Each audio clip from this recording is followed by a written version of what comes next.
Hello दोस्तों, स्वागत है आप सभी का आपके अपने YouTube चैनल मैथ्स वाटिका में।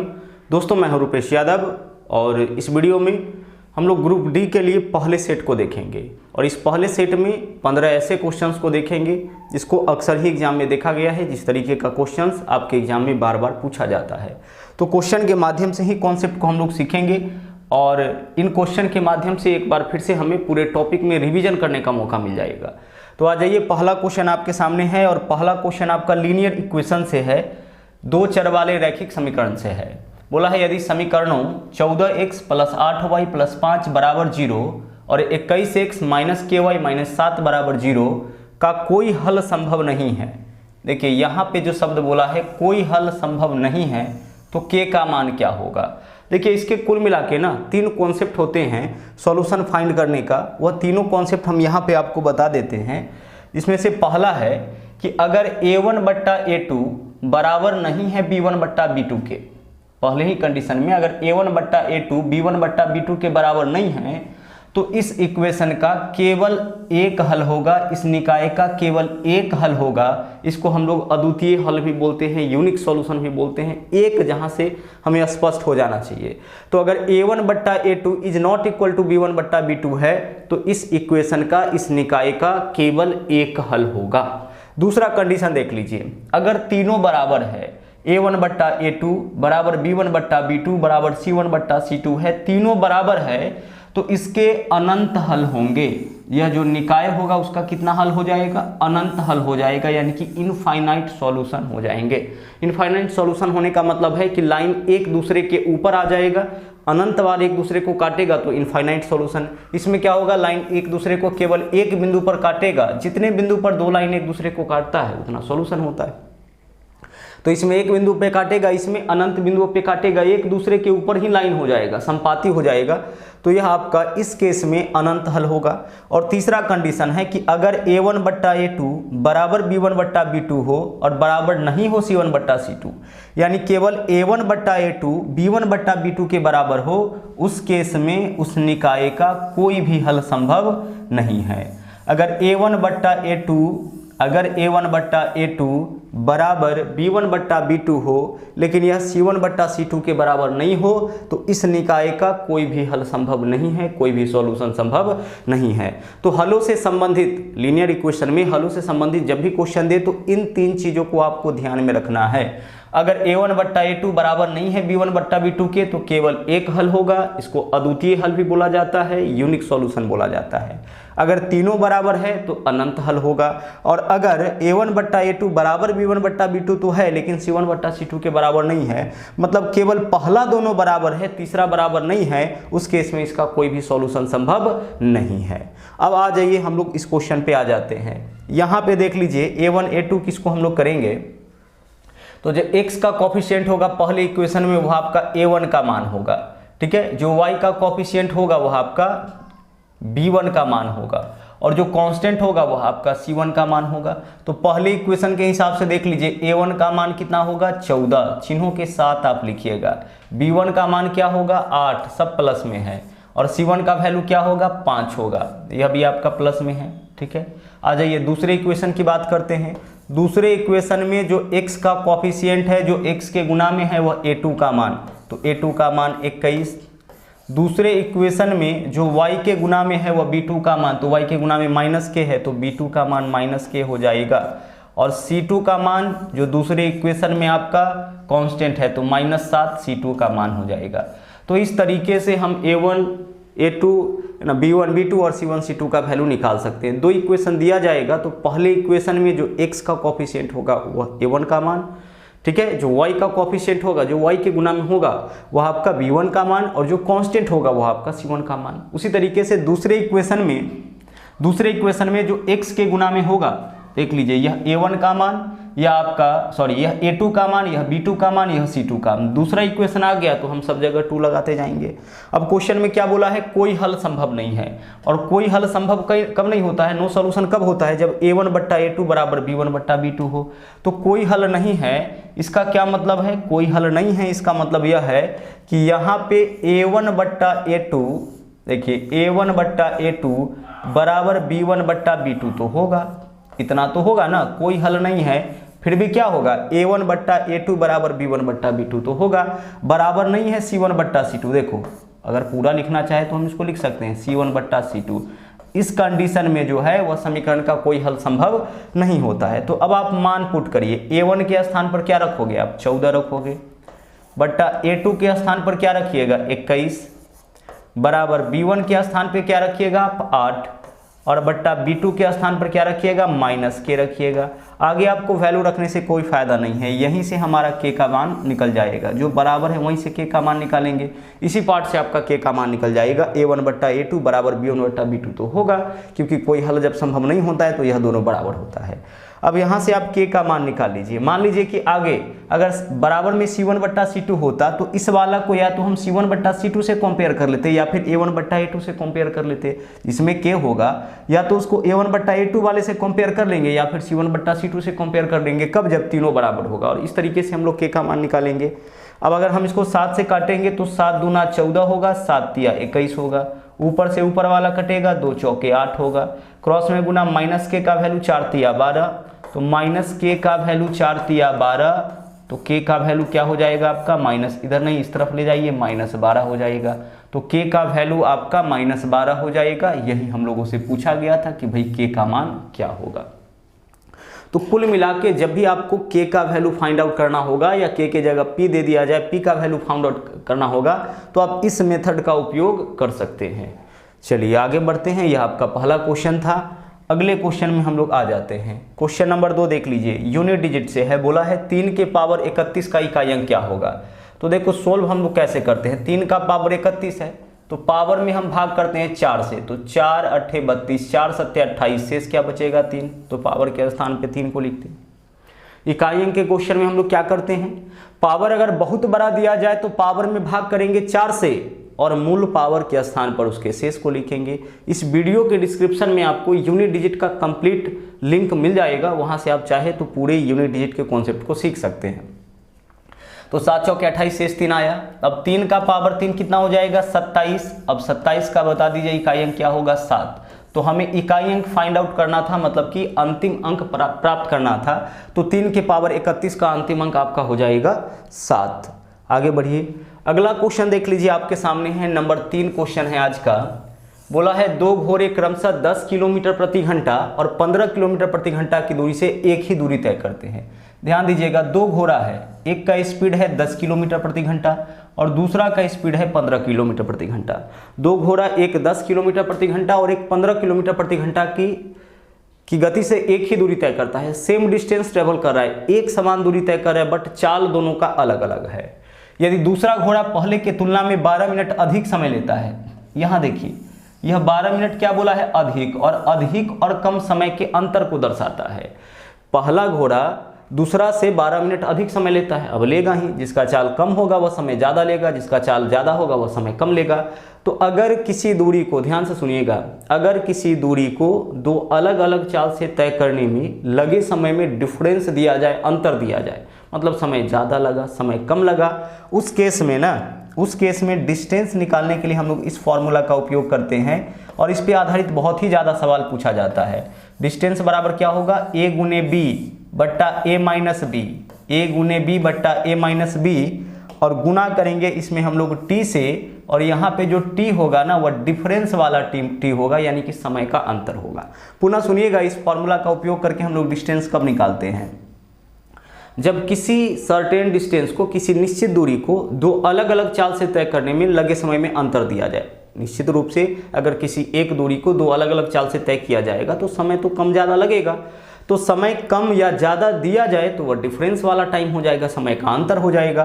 तब हम इस फॉर्मूला का उपयोग करेंगे, जहाँ पे a के जगह पहला स्पीड कितना है 10, ध्यान रखिएगा 10 किलोमीटर प्रति घंटा है, b के जगह दूसरा स्पीड 15 किलोमीटर प्रति घंटा है, बट्टा a माइनस बी, 10 में से 15 माइनस करिए क्या होगा 5, बट्टा में दोनों चाल के अंतर, प्लस में लिखेंगे माइनस में नहीं लिखिएगा, बट्टा में क्या लिखेंगे a माइनस बी, मतलब कि दोनों ही चाल का अंतर, पहला चाल दूसरा चाल, पहला घोड़ा का चाल दूसरे का चाल, बट्टा में अंतर, और इसमें गुना करेंगे डिफरेंस वाले टाइम से। तो समय में अंतर 12 मिनट का, देखो यह जो 12 है वो मिनट के रूप में है, बाकी सब किलोमीटर प्रति घंटा में है, इसलिए 12 मिनट को भी आवर में कन्वर्ट कर लिए, सेम कैटेगरी का हो जाएगा तो 60 से भाग कर लिए।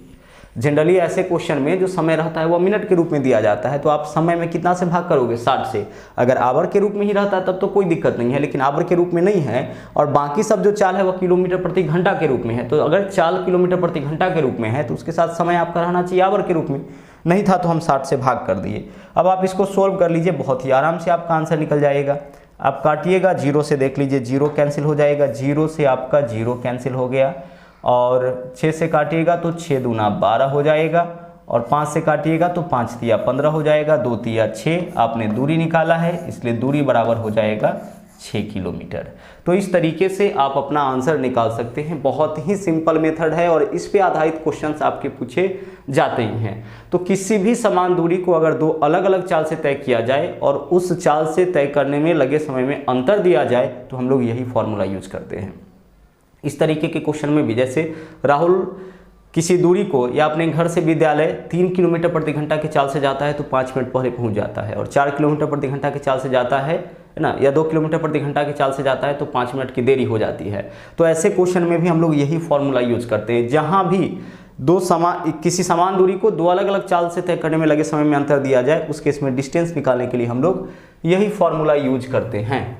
अगला क्वेश्चन देख लीजिएगा क्या है। बोला है किसी समूह में 6 सबसे छोटे संख्याओं का माध्य 15। माध्य का मतलब तो औसत होता है, तो 6 सबसे छोटी संख्याओं का माध्य कितना है, 15, यानी सभी 6 संख्याओं का कुल योग 6 गुने 15 हो जाएगा। ठीक है, आगे चलिए। जबकि समूह के सभी 14 अंकों को लेने पर माध्य 17, सभी 14 अंक यानी कुल मिला के 14 अंक है और इन सभी 14 अंकों का माध्य कितना है, 17। तो सभी 14 संख्याओं का कुल माध्य 14 गुने 17। इसमें से पहले 6 संख्याओं का माध्य 6 गुने 15। अब 8 सबसे बड़ी संख्याओं का माध्य क्या होगा, तो 8 सबसे बड़ी संख्याओं का माध्य क्या हो जाएगा, 8x हो जाएगा। यही तो होगा, 8 सबसे बड़ी संख्याओं का माध्य हम मान लिए x, तो 8 का कुल योग 8x हो जाएगा। बोला है 8 सबसे बड़ी संख्याओं का माध्य क्या होगा, x मान लिए, तो 8 सबसे बड़ी संख्याओं का माध्य x, तो 8 का कुल योग 8x हो जाएगा। यह 6 संख्याओं का योग या 8 संख्याओं का योग जोड़ देंगे, इधर 14 का योग और इधर भी 14 संख्याओं का योग, सबको बराबर कर लीजिए और आप x का वैल्यू निकाल लीजिए, क्योंकि हमने यहाँ पे माना है कि 8 जो बड़ी संख्या है उसका माध्य कितना, x। अब 16 अगर हम इसको करने के लिए चले जाए तो 8 में x से गुना करेंगे तो 8x होगा। आगे देखिए 14 सत्ते 98, 8 हासिल आपका हो जाएगा 9, और 14 एकम 14 और 9 23, 238 इधर आपका 15 छक्के 90 है, इधर आके 90 आपका माइनस हो जाएगा।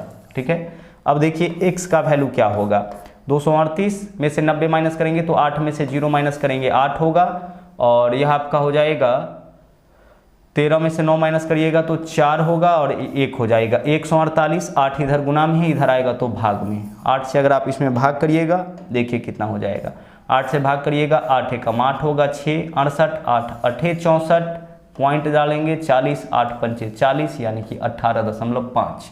तो 18.50 यह विकल्प आपका आंसर हो जाएगा। माध्य और औसत दोनों आपका एक ही चीज होता है। आगे बढ़िए, अब बात करते हैं हम लोग अगले क्वेश्चन का। बोला है 32√3 मीटर ऊंचे एक टावर के शीर्ष से, चलिए एक टावर यानी कि मीनार है आपका, ठीक है, यह टावर है, इसका ऊंचाई कितना दे रखा है, 32√3 मीटर ऊंचे एक टावर के शीर्ष से बोला है एक इमारत के पाद का अवनमन कोण, जैसे मान लीजिए कोई इमारत है और उसका यह पाद है, यहाँ पे उसका पाद है, उसका अवनमन कोण मतलब यहाँ से देखा गया है, ठीक है, उन्नयन कोण बोले, अवनमन कोण बोले। अगर एक एंगल है तो आप एंगल यहीं पे बनाना। एंगल कितना दिया है, 60 डिग्री दे रखा है, ठीक है, कितना डिग्री दे रखा है, 60 डिग्री दे रखा है। तो टावर से इमारत कितनी दूरी पर है, देख लीजिए, टावर से इमारत की दूरी, यहाँ पे टावर है, यहाँ पे इमारत है, यही दूरी हमें बताना है। अगर हम इसको ABC मान ले तो हमें किसका वैल्यू चाहिए, हमें चाहिए BC का वैल्यू।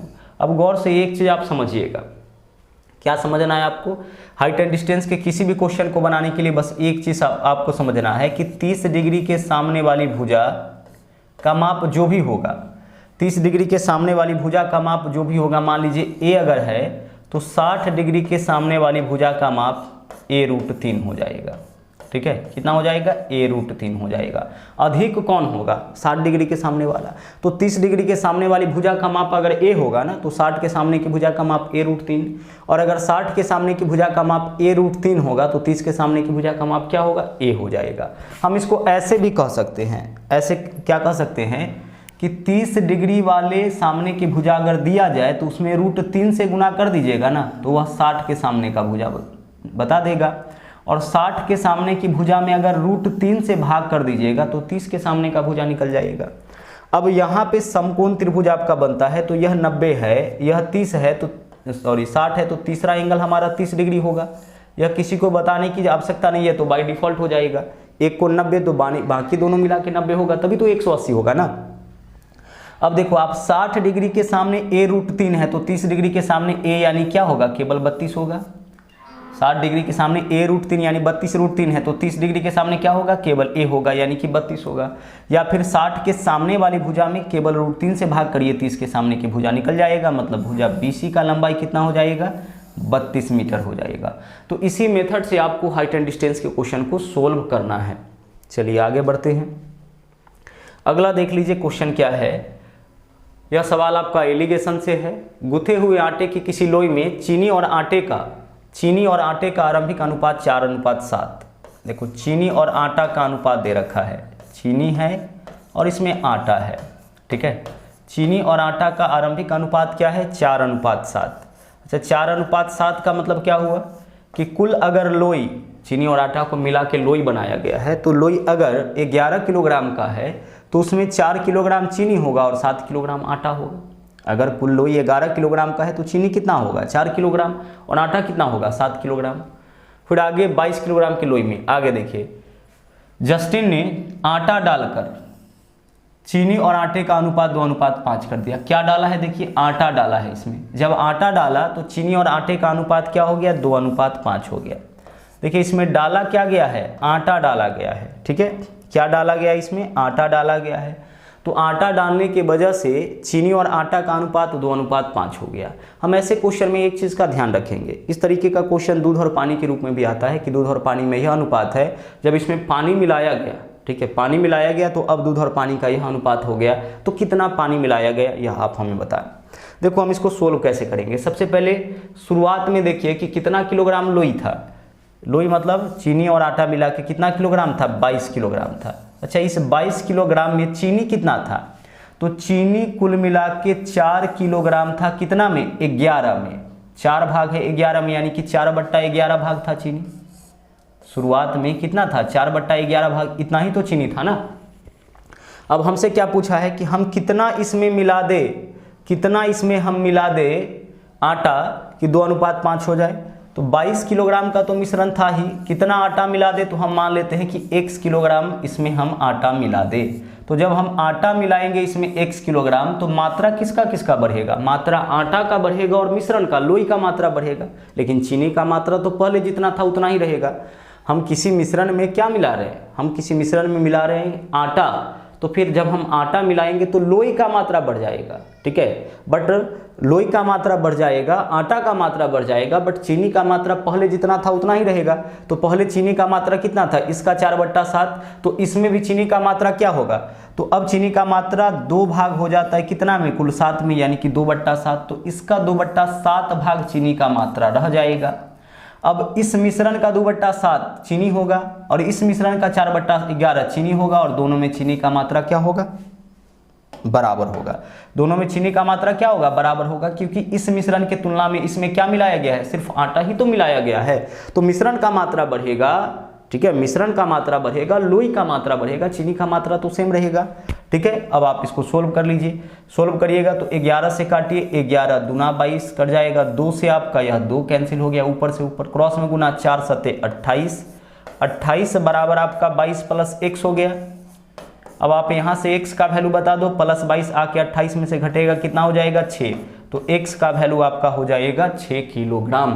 मतलब कि इसमें, इस लोई में कितना आटा मिलाया गया, 6 किलोग्राम आटा मिलाया गया, ठीक है। चलिए आगे बढ़ते हैं।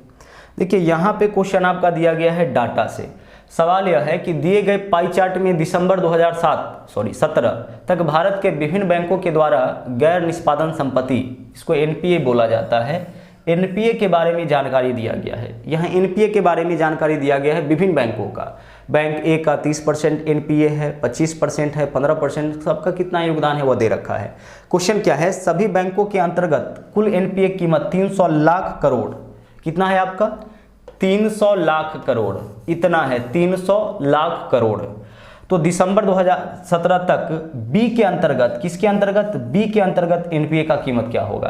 तो सब 2017 का ही डाटा सबका दिया गया है। तो बी के अंतर्गत एनपीए कितना 25%, बी का 2017 में बी का एनपीए कितना है 25%। तो कुल एनपीए का 25% जो है वह बी का एनपीए है। तो निकाल लीजिए, प्रतिशत से 00 कैंसिल, 25 दिया 75, यानी कि 75 लाख करोड़, या किस फॉर्म में है लाख करोड़ में, यानी कि 75 लाख करोड़ जो है वह आपका एनपीए हो जाएगा। किसका, बैंक बी का। ए का पूछता तो हम 30% निकाल लेते, एफ का पूछता तो हम 5% निकाल लेते। बस आगे बढ़िए, अगला क्वेश्चन देख लीजिए, सवाल देख लीजिए। यह आपका एज प्रॉब्लम का है और हमने रिसेंटली अभी एज प्रॉब्लम आपको पढ़ाया है। तो एज प्रॉब्लम वाला जो वीडियो है उसका भी लिंक इस वीडियो के डिस्क्रिप्शन में हम डाल देंगे। बोला है 18 वर्ष पहले साइरस और निखिल, साइरस निखिल से 2.5 गुना बड़ा था। साइरस जो था ना वह निखिल से कितना गुना बड़ा था 2.5, यानी कि निखिल का आयु अगर ए तो साइरस का आयु 2.5, और ऐसा कब था 18 साल पहले। अब यहाँ से अगर पॉइंट हटाएंगे तो इधर 0 हो जाएगा, क्योंकि अनुपात का मतलब बट्टा ही होता है। तो पॉइंट हटाएंगे इधर 0, 5 से अगर काटेंगे तो 5 25 और 5 दूना 10। यह इसके आयु का अनुपात निकला कब का 18 साल पहले का, 18 वर्ष पूर्व। पॉइंट के रूप में देगा उससे कोई फर्क नहीं पड़ता है, ध्यान रहे। 18 साल पहले साइरस और निखिल के आयु का अनुपात 5:2। यह 18 साल पहले की आयु का अनुपात है। अब आगे बोला है कि उनके वर्तमान आयु का योग 92। अब देखो साइरस और निखिल जो है ना वह वर्तमान में यानी कि प्रेजेंट में, यह अभी प्रेजेंट में कितने साल का है 92 वर्ष का है। अब देखो एक कन्फ्यूजन क्रिएट हो गया यहाँ पे। कन्फ्यूजन क्या बना, साइरस और निखिल का जो यह आयु है वह प्रेजेंट का है यानी कि वर्तमान का है, और यहाँ जो साइरस और निखिल का आयु है वह कब का है 18 साल बाद का है। तो हम इस दोनों का अभी तुलना नहीं कर पाएंगे। तुलना क्यों नहीं कर पाएंगे, क्योंकि दोनों अलग अलग काल का है। यह आपका पास्ट टेंस का है, देख लीजिए 18 साल पहले है ना, भूतकाल की बात कर रहा है, और यह वर्तमान की बात कर रहा है। तो दोनों एक काल का नहीं है, एक समय का नहीं है, तो दोनों को हम एक काल में लेके आएंगे। कैसे लेके आए, तो या तो इसको आप वर्तमान का साइरस और निखिल के जो आयु का अनुपात दिया है, या तो इसको आप वर्तमान में ले चलिए, या फिर इस दोनों के आयु का जो योग दे रखा है इसको 18 साल पहले कर लीजिए। तो अनुपात जब का है तभी का रहेगा, इसको हम चेंज नहीं कर सकते हैं। तो फिर इसको चेंज करिए। आप क्या करिए कि साइरस और निखिल का आयु निकाल लीजिए, कब का, आप निकाल लीजिए इस दोनों का आयु 18 वर्ष पूर्व का। कब का 18 वर्ष पूर्व का, कि दोनों 18 साल पहले कितने साल का था। तो देखो 92 साल आयु किसका है, दोनों का है ना। तो 18 साल पहले कितने साल का रहा होगा, इसके लिए हम माइनस करेंगे कितना 36 माइनस करेंगे। आप बोलोगे कि सर 18 साल पहले का आयु निकालना है तो 18 माइनस करिए, 36 क्यों माइनस करिएगा। तो हम 36 इसलिए माइनस करेंगे क्योंकि साइरस के आयु में से भी 18 माइनस होगा और निखिल के आयु में से भी 18 माइनस होगा। तो दोनों के कुल आयु में से कितना माइनस होगा 36 माइनस होगा। जैसे देखो ए अभी अगर 10 साल का है और बी अभी 20 साल का है, तो दोनों मिला के अभी कितना साल का होगा 30 साल का होगा। लेकिन अगर हम आपसे पूछे कि 2 साल पहले दोनों कितने साल का, तो 2 साल पहले ए कितने साल का हो जाएगा 8 साल का, और बी कितने साल का हो जाएगा 18 साल का। तो 2 साल पहले दोनों का आयु कुल कितना हो जाएगा 26। तो देखिए दोनों था 30 साल का, लेकिन 2 साल पहले दोनों का आयु कितना हो जाएगा 26 हो जाएगा। तो कितना माइनस हुआ कुल 4 माइनस, क्योंकि ए के लिए भी 2 माइनस करिएगा, बी के लिए भी 2 माइनस करिएगा। तो साइरस और निखिल दोनों के आयु में से 18 साल माइनस करिएगा, तभी तो दोनों का कुल आयु 18 साल पहले का निकलेगा। तो 36 माइनस करिए, 12 में से 6 माइनस करिएगा 6 होगा, और 8 में से 3 माइनस करिएगा 5 होगा, यानी 56 साल आयु इसका हो जाएगा। कब का 56 साल इसका आयु हो जाएगा 18 साल पहले का। और यहाँ भी जो है ना, यहाँ भी आयु कब का दिया गया है 56 साल पहले का। अब आप क्या करिए कि 56 साल 18 साल पहले दोनों का कुल आयु 56 था, यहाँ पे कितना आया 2 और 5 7, 7 को 56 बना दीजिए, कितना से गुना 18 साल से गुना करिएगा, दोनों का कुल आयु 56 हो जाएगा। 18 साल पहले दोनों का कुल आयु 56 है ना, तो हम 8 से गुना करेंगे 56 हो जाएगा। अब इससे देखो इसका आयु कितना हो जाएगा 8 पंचे 40 वर्ष, ठीक है, और निखिल का आयु क्या हो जाएगा 8 दूना 16 वर्ष। अब यहाँ से साइरस और निखिल का जो आयु आया है वह कब का आया है 18 साल पहले का आया है। हमें बताना है निखिल का वर्तमान आयु। तो देखो निखिल जो है 18 साल पहले 16 साल का था, तो अभी कितना साल का 16 और 18 34 साल का हो जाएगा। हो गया हमारा आंसर। अरे कोई व्यक्ति 18 साल पहले 16 साल का था तो अब कितना साल का होगा, तो 18 साल पहले 16 साल का था तो अभी 16 18 ऐड करेंगे तो निकल जाएगा। देखो यह 18 साल पहले 40 वर्ष का था ना, 18 साल पहले साइरस 40 वर्ष का था, तो अभी कितना 40 और 18 58 वर्ष का हो जाएगा। तो हमारा आंसर इस क्वेश्चन का क्या हो जाएगा 34 ईयर्स। आगे चलिए अगला क्वेश्चन देख लीजिए। यह आपका एक क्वेश्चन है जो अक्सर एग्जाम में देखा जाता है, मैथ से भी यह क्वेश्चन आता है और रीजनिंग से भी, कॉमन टॉपिक है। 6:25 में घंटे और मिनट के सुई के बीच में क्या कोण बनेगा। जब भी कोण आपको पता करना हो ना तो आप एक छोटा सा फॉर्मूला यूज करना। वह फॉर्मूला क्या है 60h - 11m/2। आवर वाले समय में 60 से गुना, मिनट वाले में 11 से गुना और भाग करेंगे 2 से। यहाँ देखिए h का वैल्यू कितना है 6 और m का वैल्यू कितना 25, तो 60 गुने 6 यानी कि 360 माइनस 11 गुने m तो 25 गुने 11 275 और बट्टा में क्या हो जाएगा आपका 2 हो जाएगा। माइनस करिए 360 में से 275 माइनस करिए 85 हो जाएगा। 85/2 यानी कि 42.5 डिग्री हो जाएगा। ठीक है 42.5 डिग्री। एक चीज़ और ध्यान रहे कि सेम टाइम हमेशा दो कोण बनता है, तो अगर ऑप्शन में 42.5 नहीं होगा उस केस में हम 360 डिग्री में से 42.5 को माइनस कर लेंगे। ठीक है दूसरा कोण हम इस तरीके से निकाल सकते हैं, एक कोण फॉर्मूला से और दूसरा कोण 360 में से निकालेगा, कोण को माइनस करेंगे तो दूसरा कोण निकल जाएगा। हमेशा सेम टाइम में दो कोण बनता है, तो ऑप्शन में 42.5 है इसलिए हमारा आंसर यही होगा। लेकिन नहीं होता तो इस एंगल को हम कहाँ से माइनस करते 360 में से माइनस करते, और वैसे भी न्यून कोण पूछा है यानी कि 90 से छोटा। अब इस अगले क्वेश्चन में आ जाइए। बोला है 47 से विभाजित होने वाली 4 अंकों की सबसे छोटी संख्या कौन सी है। 4 अंक का सबसे छोटा संख्या आपको बताना है जो कि 47 से विभाजित हो जाए। तो एक तो तरीका है कि चारों ऑप्शन में हम 47 से भाग करेंगे और अपना आंसर निकालेंगे, और दूसरा तरीका यह है कि 4 अंक का जो सबसे छोटा संख्या है वह कौन सा है 1 पर 3 जीरो, यही है 4 अंक का सबसे छोटा संख्या, तो यही है। बोला है कि 4 अंक का सबसे छोटा संख्या बताइए जो 47 से कटे। तो अगर यह संख्या 47 से कट रहा है तब तो अच्छी बात है, और अगर नहीं कट रहा है तो फिर इसके नीचे नहीं आएंगे, क्योंकि इसके नीचे जो भी संख्या होगा ना इसमें से अगर कुछ भी घटाइएगा तो यह 3 अंक का हो जाएगा, तो इसके नीचे नहीं आ सकते हैं, मतलब हम इसके कहाँ जा सकते हैं ऊपर जा सकते हैं। तो अल्टीमेटली हमारा क्वेश्चन बन गया कि 1000 में हम क्या जोड़े, 1000 में हम क्या जोड़े कि यह 47 से पूरा कट जाए। अब आप इसमें 47 से भाग कर लो, पता लग जाएगा कि क्या जोड़े।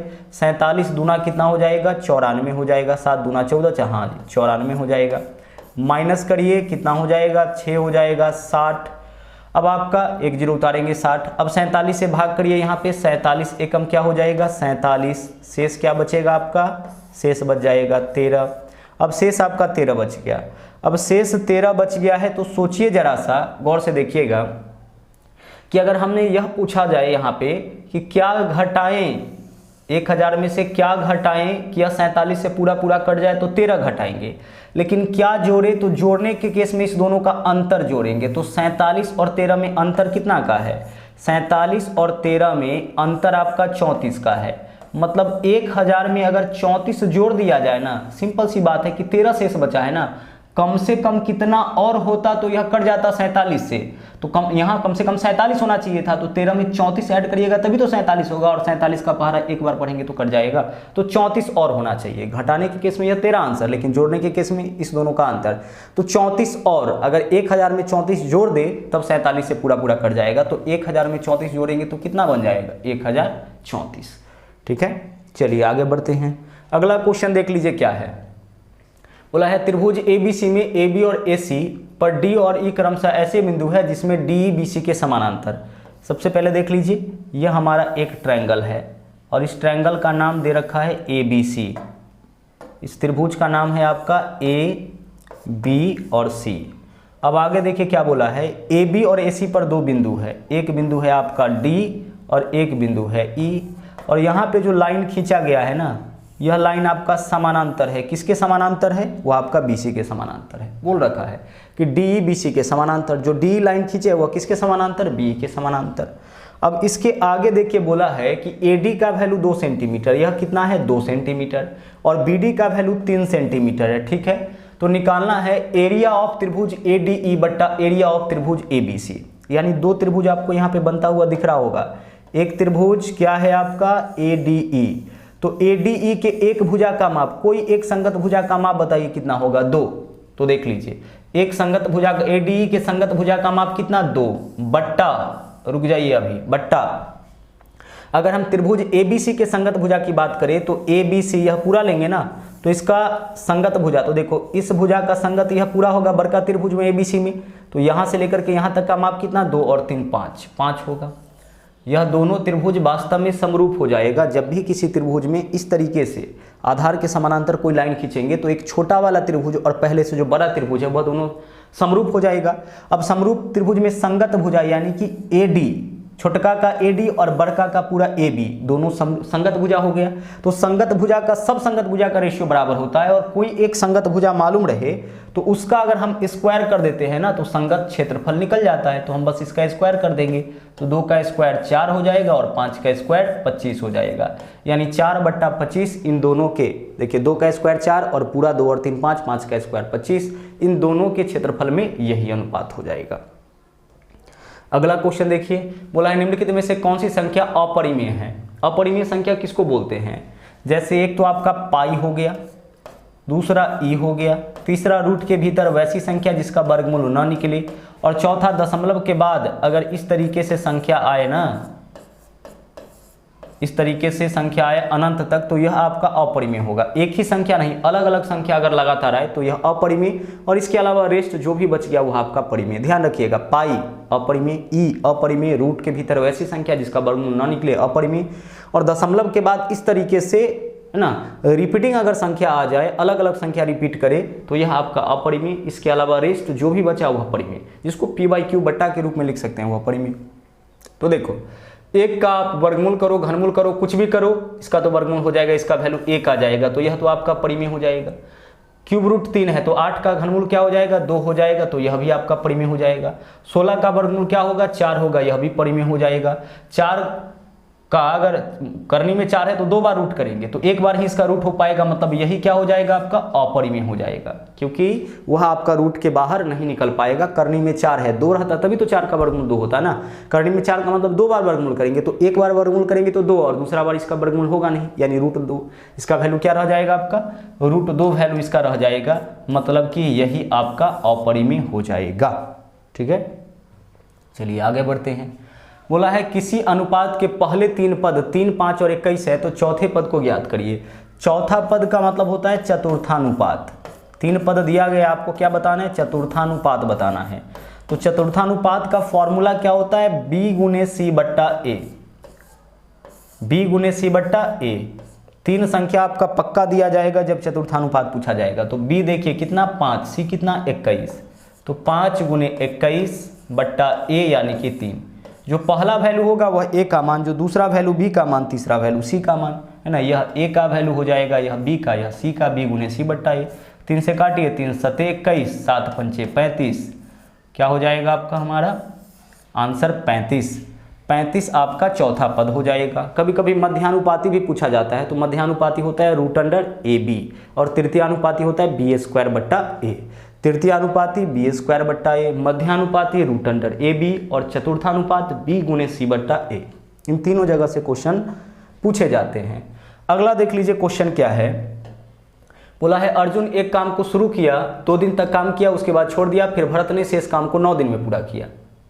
ठीक है, शुरू में क्या किया? पहले 2 दिन अर्जुन काम किया, और बचे काम को 9 दिन में कौन पूरा किया? भरत पूरा किया। फिर उसके बाद बोला है कि अगर अकेले अर्जुन 3 दिन, पहला 3 दिन अर्जुन और उसके बाद बाकी 6 दिन यह काम करे तो भी काम पूरा हो जाता है, तो अर्जुन अकेले इस काम को कितने दिनों में? इस क्वेश्चन में देखिए हम ऐसे मानेंगे, माना कि अर्जुन अकेले इस काम को कर सकता है x दिनों में, ठीक है, और इसके अलावा भरत अकेले इस काम को कर सकता है y दिनों में।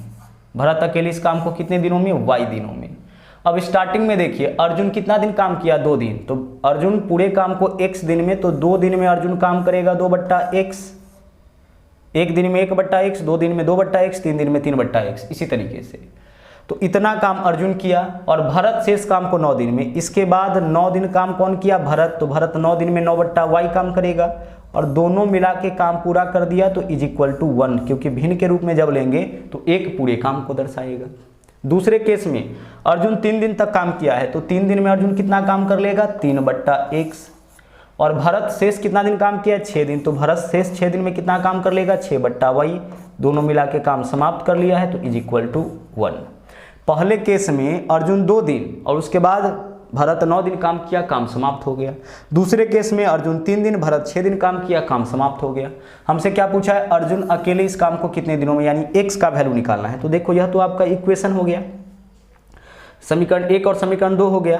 तो हमें यहाँ पे ना समीकरण 1 को और 2 को सोल्व करना है। तो 2 चर वाला समीकरण है, x और y दोनों है, तो दोनों में से कोई एक कटेगा तभी तो दूसरा का वैल्यू आपका निकल के सामने आएगा। तो हमें x का वैल्यू निकालना है, तो हम y को काटने का प्रयास करते हैं। तो 9 और 6 18 पे जाके बराबर होगा। तो पहले इक्वेशन में हम गुना करेंगे 2 से, दूसरे इक्वेशन में गुना करेंगे 3 से। कर सकते हैं ऐसा, पहला इक्वेशन में 2 से, दूसरा इक्वेशन में कितना से गुना? 3 से। अब करिए, जब पहला इक्वेशन में आप 2 से गुना करिएगा तो पहला इक्वेशन आपका क्या हो जाएगा? 2 दूना 4/x प्लस 9 दूना 18/y बराबर कितना? 2। इसमें 3 से गुना करिए तो 3 तिया 9/x प्लस 6 त्रिक 18/y बराबर कितना? 3 हो जाएगा। आइए इसको सोल्व करते हैं। अब समीकरण 1 में से 2 को माइनस करिए तभी तो कटेगा, माइनस माइनस माइनस, इससे आपका यह वाला कैंसिल, चूंकि सेम चीज प्लस में माइनस में। अब 4/x में से 9/x माइनस करिएगा तो -5/x तो हो जाएगा, और बराबर इधर 2 में से 3 माइनस करिएगा तो -1, माइनस से माइनस कैंसिल, x का वैल्यू क्या हो जाएगा? क्रॉस गुना करेंगे तो 5 हो जाएगा। हमें x का ही वैल्यू निकालना था, क्योंकि हमें यह बताना था कि अर्जुन इस काम को कितने दिनों में कर सकता है। तो अर्जुन x दिनों में, यही माने थे ना, तो अर्जुन इस काम को कितना दिनों में कर सकता है? 5 दिनों में कर सकता है। तो इस तरीके से हम लोग इस क्वेश्चन का भी आंसर निकाल लिए और यह आपका आखिरी क्वेश्चन था, ठीक है। तो इस क्लास में इतना ही, इस वीडियो में इतना ही। ग्रुप डी के लिए यह आपका पहला सेट था और इसी तरीके से सेट आपका कंटिन्यू रहेगा। लेकिन एक बार आप सब लोग कमेंट करके जरूर बताइएगा कि यह क्लास आपको कैसा लगा। और हाँ, यदि आप हमारे चैनल पर नए हैं तो इस चैनल को सब्सक्राइब जरूर करें। इसके अलावा लाइक, शेयर और कमेंट भी करते रहे। तो मिलते हैं अगले वीडियो में फिर से एक नए कॉन्सेप्ट के साथ, नए ट्रिक के साथ या फिर नए सेट के साथ। थैंक यू, जय हिंद।